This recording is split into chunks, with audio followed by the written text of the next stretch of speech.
परमात्मने नमः। आज हम लोग 7वां अध्याय करेंगे। उसके उपरांत श्री कृष्ण भगवान बोले, हे पार्थ, तू मेरे में अनन्य प्रेम से आसक्त हुआ मन वाला और अनन्य भाव से मेरे परायण होकर योग में लगा हुआ मुझको संपूर्ण विभूति, बल, ऐश्वर्य आदि गुणों से युक्त सबका आत्मरूप जिस प्रकार शस्त्र रहित जानेगा, उसको सुन। मैं तेरे लिए इस रहस्य सहित तत्व ज्ञान को संपूर्णता से कहूँगा कि जिसको जानकर संसार में फिर और कुछ भी जानने योग्य शेष नहीं रहता है। हजारों मनुष्यों में कोई ही मनुष्य मेरी प्राप्ति के लिए यत्न करता है और उन यत्न करने वाले योग्यों में भी कोई ही पुरुष मेरे परायण हुआ मेरे को तत्व से जानता है, अर्थात यथार्थ मर्म से जानता है। हे अर्जुन, पृथ्वी, जल, अग्नि, वायु और आकाश तथा मन, बुद्धि और अहंकार भी ऐसे यह 8 प्रकार से विभक्त हुई मेरी प्रकृति है। यह 8 प्रकार के भेदों वाली तो अपरा है, अर्थात मेरी जड़ प्रकृति है। और हे महाबाहो, इससे दूसरी को मेरी जीव रूपा परा अर्थात चेतन प्रकृति जान कि जिससे ये संपूर्ण जगत धारण किया जाता है। हे अर्जुन, तू ऐसा समझ कि संपूर्ण भूत इन दोनों प्रकृतियों से ही उत्पत्ति वाले हैं और मैं संपूर्ण जगत का उत्पत्ति तथा प्रलय स्वरूप हूँ, अर्थात संपूर्ण जगत का मूल कारण भी हूँ। इसलिए हे धनंजय, मेरे से सिवाय किंचित मात्र भी दूसरी वस्तु नहीं है। यह संपूर्ण जगत सूत्र में सूत्र के मणियों के सदृश मेरे में गूथा हुआ है। हे अर्जुन, जल में मैं रस हूँ तथा चंद्रमा और सूर्य में प्रकाश हूँ और संपूर्ण वेदों में ओंकार हूँ तथा आकाश में शब्द और पुरुषों में पुरुषत्व हूँ। पृथ्वी में पवित्र गंध और अग्नि में तेज हूँ और संपूर्ण भूतों में उनका जीवन हूँ, अर्थात जिससे वे जीते हैं वह मैं ही हूँ और तपस्वियों में तप हूँ।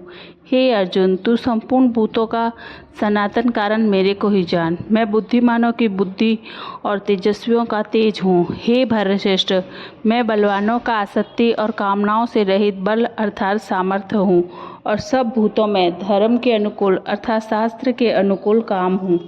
और भी जो सत्वगुण से उत्पन्न होने वाले भाव हैं और जो रजोगुण से तथा तमोगुण से होने वाले भाव हैं, उन सबको तू मेरे से ही होने वाला है ऐसा जान, परंतु वास्तव में उनमें मैं और वे मेरे में नहीं है।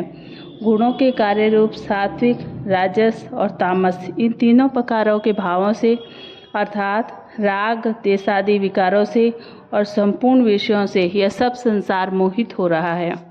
इसलिए इन तीनों गुणों से परे मुझ अविनाशी को तत्व से नहीं जानता, क्योंकि यह अलौकिक अर्थात अति अद्भुत त्रिगुणमय मेरी योग माया बड़ी दुस्तर है।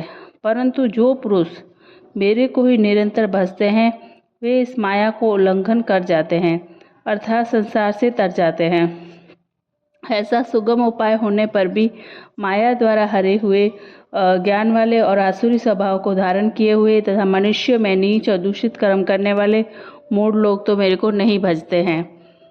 हे भरतवंश में श्रेष्ठ अर्जुन, उत्तम कर्म वाले अर्थार्थी, आर्थ, जिज्ञासु और ज्ञानी अर्थात निष्कामी, ऐसे 4 प्रकार के भक्तजन मेरे को ही भजते हैं। उनमें भी नित्य मेरे में एक ही भाव से स्थित हुआ अनन्य प्रेम भक्ति वाला ज्ञानी भक्त अति उत्तम है, क्योंकि मेरे को तत्व से जानने वाले ज्ञानी को मैं अत्यंत प्रिय हूँ और वह ज्ञानी मेरे को अत्यंत प्रिय है। यद्यपि ये सब ही उद्धार हैं, अर्थात श्रद्धा सहित मेरे भजन के लिए समय लगाने वाले होने से उत्तम है, परंतु ज्ञानी तो साक्षात मेरा स्वरूप ही है, ऐसा मेरा मत है। क्योंकि वह स्थिर बुद्धि ज्ञानी भक्त अति उत्तम गति स्वरूप मेरे में ही अच्छी प्रकार स्थित है। जो बहुत जन्मों के अंत के जन्म में तत्व ज्ञान को प्राप्त हुआ ज्ञानी सब कुछ वासुदेव ही तो है, अर्थात वासुदेव के सिवाय अन्य कुछ है ही नहीं। इस प्रकार मेरे को भजता है वह महात्मा अति दुर्लभ है। हे अर्जुन, जो विशेषज्ञ पुरुष हैं वे तो अपने स्वभाव से परे हुए तथा उन भोगों की कामना द्वारा ज्ञान से भ्रष्ट हुए उस नियम को धारण करके अर्थात जिस देवता की पूजा के लिए जो जो नियम लोक में प्रसिद्ध हैं, उस नियम को धारण करके अन्य देवताओं को भजते हैं अर्थात पूजते हैं। जो जो सकामी भक्त जिस देवता के स्वरूप को श्रद्धा से पूजना चाहता है, उस भक्त की मैं उसी देवता के प्रति श्रद्धा को स्थिर करता हूँ। वह पुरुष उस श्रद्धा से युक्त हुआ उस देवता के पूजन की चेष्टा करता है और उस देवता से मेरे द्वारा ही विधान किए हुए इन इच्छित भोगों को निसंदेह प्राप्त होता है।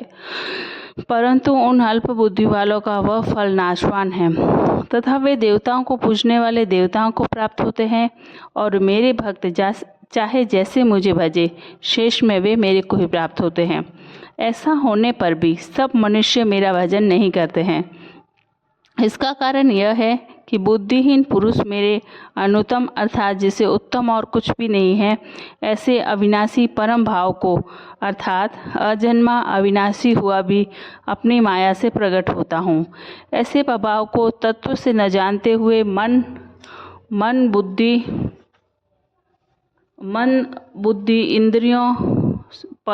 इंद्रियों से परे मुझ सच्चिदानंद परमात्मा को मनुष्य की भांति जन्म कर व्यक्ति भाव को प्राप्त हुआ मानते हैं।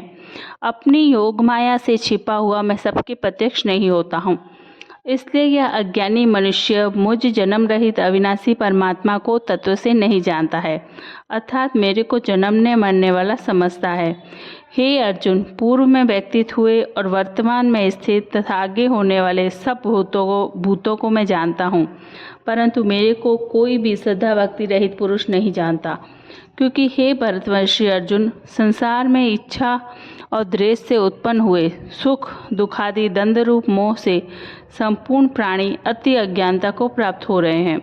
परंतु निष्काम भाव से श्रेष्ठ कर्मों का आचरण करने वाले जिन पुरुषों का पाप नष्ट हो गया है, वे राग देशादि द्वंद्व रूप मोह से मुक्त हुए और दृढ़ निश्चय वाले पुरुष मेरे को सब प्रकार से भजते हैं। जो मेरे शरण होकर जरा और मरण से छूटने के लिए यत्न करते हैं, वे पुरुष उस ब्रह्मा को तथा संपूर्ण अध्यात्म को और संपूर्ण कर्म को जानते हैं।